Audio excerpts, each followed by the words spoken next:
जिंदगी हमारे इम्तिहान तो बहुत लेगी, पर हमें उनका डट के सामना करना है। हौसले को इतना बुलंद रखना है कि कठिनाइयाँ कितनी भी आ जाए पर खुद को टूटने नहीं देना है।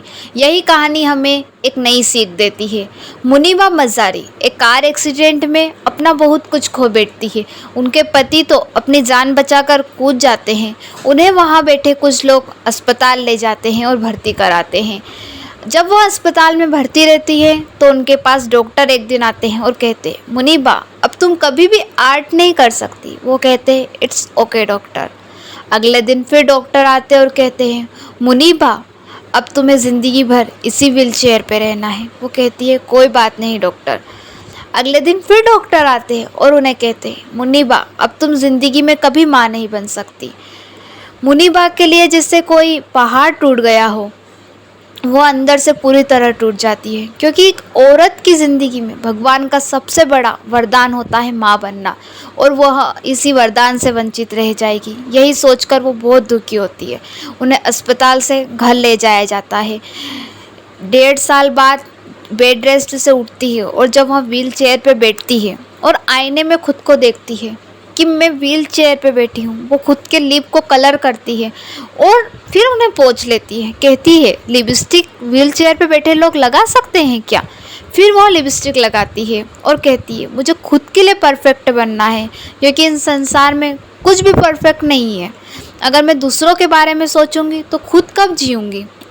आज वो एक बहुत बड़ी मॉडल है और इसी व्हील चेयर पर बैठ के ना जाने कितने कपड़ों का लॉन्चिंग करती है, उसका ब्रांड एम्बेसडर करती है और बहुत कुछ। वो कहती है, मुझे ज़िंदगी में 3 चीज़ों से बहुत ज़्यादा डर लगता था और मैंने सोचा पहले इन्हीं तीनों डर से का मुकाबला किया जाए, फिर आगे ज़िंदगी जी जाएगी। सबसे पहला डर था उनकी ज़िंदगी का डाइवोर्स। वो अपने हस्बैंड को डाइवोर्स कैसे देगी। जब उन्हें बात भी याद आती तो वो सहमा जाती थी। उन्होंने सोचा उन्हें डाइवोर्स देना होगा, क्योंकि वो खुद ज़िंदगी में आगे नहीं बढ़ सकती तो क्या हुआ। उनके हस्बैंड को तो खुल के जीने का हक है। वो सबसे पहले उन्हें डाइवोर्स देती है और वो कहती है, आज उन्होंने शादी कर ली है और वो अपनी ज़िंदगी में खुश है, इसलिए मैं भी बहुत खुश हूँ। सेकेंड डर था उनकी ज़िंदगी का कि वो कभी माँ नहीं बन सकती, इसलिए वो सोचती है कि मैं माँ बन नहीं सकती तो क्या हुआ, मैं किसी बच्चे को तो एडॉप्ट कर सकती हूँ। वो एक बच्चा एडॉप्ट करती है और उसके साथ बहुत हैप्पीली आज भी रह रही है। वो कहती है कि उनका बच्चा उनके लिए एक रियल हीरो से कम नहीं है, क्योंकि एक दिन उनका बच्चा उनके पास आता है और कहता है, मम्मा लेट्स प्ले फुटबॉल, और वो फुटबॉल उनकी तरफ फेंक देता है।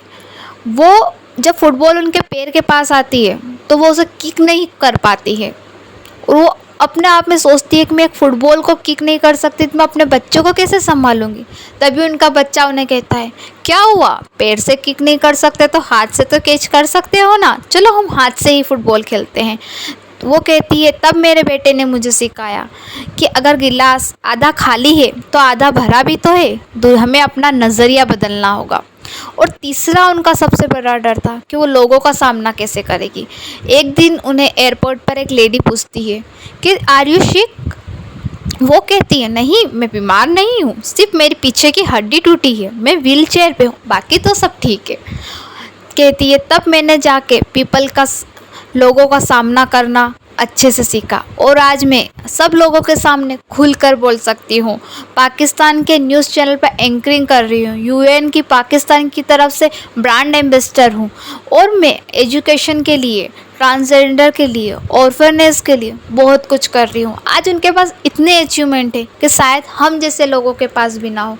हमें मुन्नीबा पे से सीखना होगा कि ज़िंदगी में कितनी भी कठिनाइयाँ क्यों ना हो, अगर हमने उसका डट के सामना किया है तो कठिनाइयाँ छोटी पड़ जाएगी पर हमारे हौसले नहीं।